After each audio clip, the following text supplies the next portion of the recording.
chegamos ao texto, à interpretação do texto. Como você já pôde observar, Gênesis é um livro bem extenso, denso, com muita coisa, com muitos detalhes, muitas histórias. E eu vou passar por algumas delas, a gente não vai conseguir ver texto por texto, então se ficar alguma dúvida você pode perguntar para o seu tutor depois.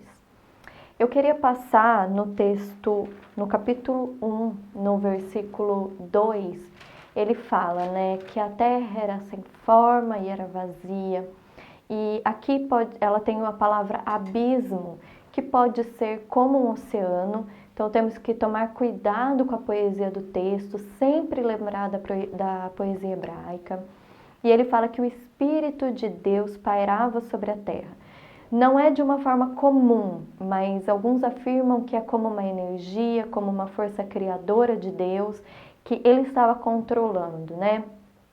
Estava tudo desorganizado e vazio, tudo era um caos, mas ele estava por cima, essa é a ideia. O Espírito de Deus como a pessoa criadora, né? Então ele estava por cima, ele tinha o controle e ele pegou aquele caos e a partir daquele caos, daquilo que era sem forma, que era vazia, ele vai criar algo. Desvendando o cenário terra, né, que é o cenário que o autor vai trazer para nós nesse início. A palavra terra ela aparece 25 vezes, Deus ele é o principal personagem e a terra é o cenário.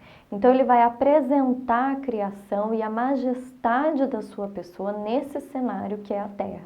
Então o autor ele decidiu dividir isso em 6 dias, este processo que acontecia na terra, que estava desordenada, que estava vazia, que existia um caos. Então no primeiro dia ele fala de luz, separação das trevas, no segundo dia fala de mar e céu, no terceiro dia fala de terra fértil. A partir do quarto dia, começamos a conhecer o que eles contêm. Então, no quarto dia aparecem os luzeiros, no quinto dia aparecem as criaturas das águas e dos mares, e no sexto dia as criaturas da terra. 6 dias, então, foi a forma que esse autor escolheu para contar esse evento, esse acontecimento, de uma forma estética e não científica, não cronológica e nem informativa dos acontecimentos. Portanto, nós não temos como comprovar respostas científicas, porque o autor não teve interesse nisso, né? O que o autor quis aqui foi mostrar a grandeza de Deus. Ele só teve interesse em mostrar a Deus, a criação e nada mais do que isso. Então, nós não podemos comprovar, foi realmente em 6 dias, cada dia durou 24 horas. Não é essa a intenção do autor. A luz aqui no texto, ela inicia comunicando vida. E ela faz conexão com o Novo Testamento quando nós lemos no livro de João, no capítulo 1. Luz e trevas, ambas debaixo do domínio do Criador. Não há nada que ele não saiba organizar. Não há nada que não saia do seu comando. Tudo está debaixo das mãos e do poder dele. E a partir do capítulo 1, versículo 6 até o 10, começa a ocorrer uma organização daquilo que foi criado. Parece que Deus ele está organizando a casa para aquela criatura que está prestes a chegar, a coroa da sua criação. Nós vemos Deus criando e enlaçando todas as criaturas numa dependência comum, todos os elementos se servindo uns aos outros, cada um no seu lugar, servindo e se completando de uma forma muito harmoniosa. No capítulo 1, versículo 26, nós temos uma surpresa, né? O homem, ele se torna o produto, né? Você vê que Deus, ele utiliza a palavra façamos, então aparece no plural. Agora, Deus, ele não está sozinho, ele está acompanhado. Desde o início, ele está acompanhado. Tem alguém com ele. E aqui acontece uma conexão entre o Criador com a criatura. Em essência, essa característica parece que agora o homem quem tem o domínio, né? Deus empresta o seu domínio para o homem e coloca o homem nesse cenário, né? Como seu produto da sua própria criação. No 1:29 mostra que Deus preparou o sustento para a sua criação. Ele preparou todo o cenário para colocar o homem ali. Tudo estava pronto, tudo funcionava bem, tudo ia funcionar para que a sua criação e a descendência dele fosse forte, se multiplicasse e durasse por séculos e séculos a sua geração. Quando nós chegamos no capítulo 2, nós percebemos que ela é um resumo do capítulo anterior. E no capítulo 2, versículo 2, ele fala muito sobre o sétimo, porque o judeu ele usa a numerologia. O 7 é um número da perfeição para o judeu. Então, quando o judeu leu isso daqui, para ele ficou muito claro. Para ele entendia sobre a perfeição de Deus. E não se apegando a números, não se apegando à exatidão do número 7, o que significa. Para ele significa perfeição. Então, é essa mentalidade que nós precisamos ter. Adão. O nome Adão significa terroso, significa vermelho. Foi o primeiro homem criado lá em Gênesis 1:27. Foi criado por Deus à sua imagem e semelhança, no sexto dia. Deus lhe deu forma do pó da terra, a soprar nas narinas o sopro da vida. O resultado disso é que o homem se tornou uma alma vivente. Então, Adão, além de ser nome próprio, também é interpretado como humanidade. Alguns interpretam como sendo não só uma pessoa específica, alguém, né, um Adão, um único homem, mas como uma humanidade, como se Adão representasse a humanidade. Adão, ele recebe de Deus o domínio sobre todos os animais. Deus lhe preparou um jardim, que é o Éden, a gente vê lá em Gênesis 2, de 8 a 14, e pôs Adão ali para cultivá-lo, para guardá-lo. O seu alimento, aparentemente o fruto das árvores, as sementes, as ervas. Deus então trouxe todos os animais e aves para que Adão lhe desse um nome. Então, em Gênesis 2, de 1 a 18, mostra que o homem recebeu domínio sobre a criação. Por isso, participa do poder criativo de Deus. E nós vemos aqui a importância do homem e da mulher no projeto de Deus. Eles são o ponto mais alto e o centro da criação. Eles foram feitos à imagem e semelhança de Deus. Possuem o dom da criatividade, da palavra. Imagem e semelhança aqui significa possuem o dom da criatividade, o dom da palavra. Eles eram a imagem e a semelhança, eles possuíam inteligência, tinham vontade, tinham poder. O homem aqui é uma pessoa. Então, em Adão havia a perfeição, não havia pecado até esse momento. Porém, foi através de Adão que entrou o pecado no mundo. Devido à sua desobediência, à sua rebelião, ele foi expulso do Éden. Então, no 2:7, quando fala sobre a imagem e semelhança, Deus ele quer dizer que é muito além de carne e osso, porque somos todos diferentes, ninguém é igual a ninguém, ninguém tem o mesmo rosto, né? Cada um tem sua característica própria. Então não é isso que Deus está falando. Quando ele diz a imagem e semelhança, ele fala de sentimentos, ele fala de essência, a essência do homem, que naturalmente é cria da sua criação.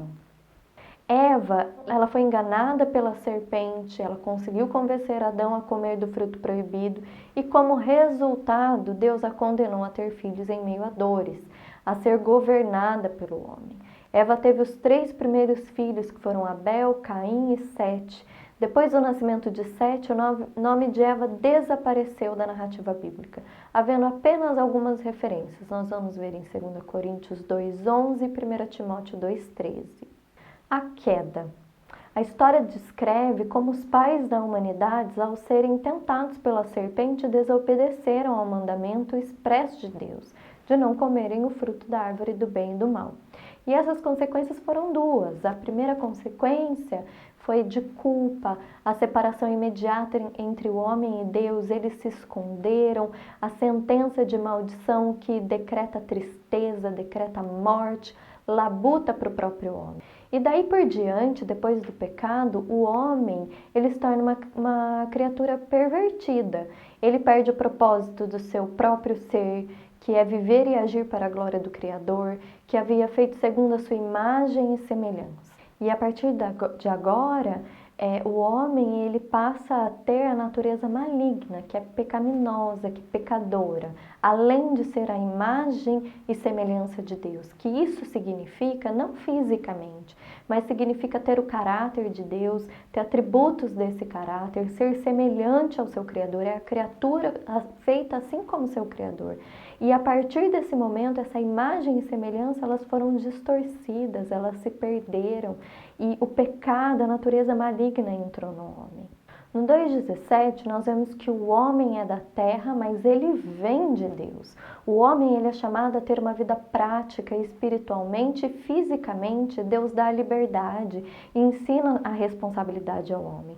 Então o homem ele tinha que aprender a ouvir e escolher. E ele ouviu de um ser que era submisso a ele, que a gente vê lá no 1,28, porque Deus deu autoridade ao homem e à mulher sobre os animais. E eles passam a ouvir aqueles a quem era submisso a ele. Então, quando Moisés relata essa história, se você acredita que Moisés é o autor desse livro, ele está querendo mudar a mentalidade do povo, porque esse povo que está ouvindo essa história, que está lendo esse livro, é o povo que tem a mentalidade de escravo, é o povo que está vindo do Egito como escravo. Então eles precisam encontrar o seu valor no seu Criador, descobrir quem eles são em Deus. Então Moisés ele tenta resgatar isso no homem.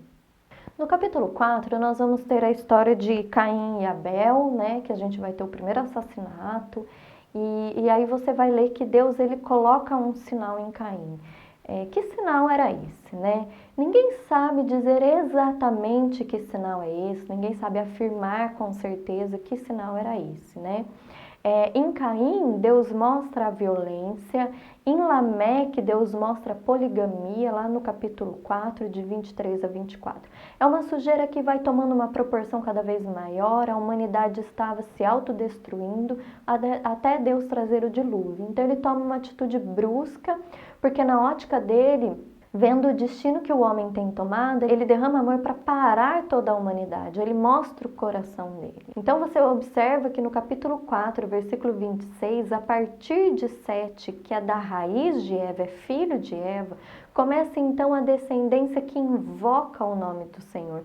Percebe-se que a partir daqui temos dois grupos, duas linhas de descendência. Aqueles que invocam o Senhor e aqueles que continuam ouvindo a serpente. Então o livro ele tem propósito porque Deus já começa a cumprir a promessa de que uma mulher vai gerar um filho, que vai trazer salvação, que vai ter uma linhagem a partir daí que nós vamos ver refletir em Jesus. Então aqui Deus já começa a levantar um povo que invoca o nome do Senhor.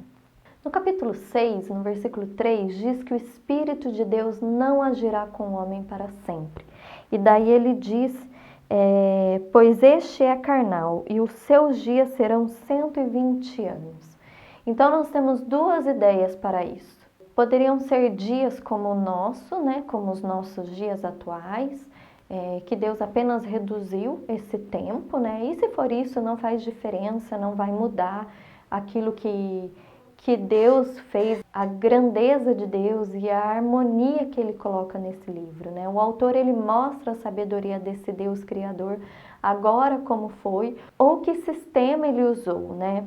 Isso não interessa, isso não muda para nós, isso só continua mostrando a sabedoria de Deus, não interfere na nossa vida e não altera a nossa fé. Se foram dias como os nossos, que Deus simplesmente chegou e reduziu mesmo, literalmente, se as pessoas viviam muitos anos e passaram a viver menos, ou se era contado de uma forma diferente. Os dias não eram contados como são hoje, as horas não eram contadas como são hoje, que nós temos o tempo de 24 horas, né?